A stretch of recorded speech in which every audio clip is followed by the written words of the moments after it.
Potret Bambang Trihatmojo anak Soeharto ultah ke-71, tiup lilin bareng Mayang Sari. Kabar bahagia datang dari Bambang Trihatmojo. Anak ketiga Soeharto itu merayakan ulang tahun yang ke-71 pada Selasa, tanggal 23 Juni tahun 2024 lalu. Di momen spesial itu, dia mendapatkan kejutan dari istrinya, Mayang Sari. Melalui beberapa unggahannya di Instagram Story, Mayang Sari memamerkan perayaan sederhana ulang tahun Bambang Trihatmojo. Terlihat Mayang Sari memberikan kue ulang tahun yang dilengkapi dengan lilin untuk sang suami.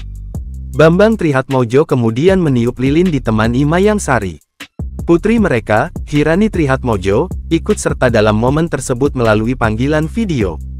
Tak bisa ikut langsung, Hirani mengucapkan selamat ulang tahun dan mengirimkan hadiah berupa buket bunga indah. Hirani diketahui telah kembali ke Australia untuk melanjutkan pendidikannya. Sebelumnya, dia sempat kembali ke Indonesia untuk menikmati liburan. Selain tiup lilin, Bambang Trihatmojo juga melakukan potong tumpeng. Meski sederhana, keluarga kecil ini tampak begitu bahagia di hari spesial Bambang Trihatmojo. Belum diketahui apakah keluarga ini akan menggelar pesta yang lebih meriah nantinya. Bambang Trihatmojo tak hanya menerima kejutan dari istri dan anaknya, dia juga banyak menerima kiriman bunga dari rekan-rekannya.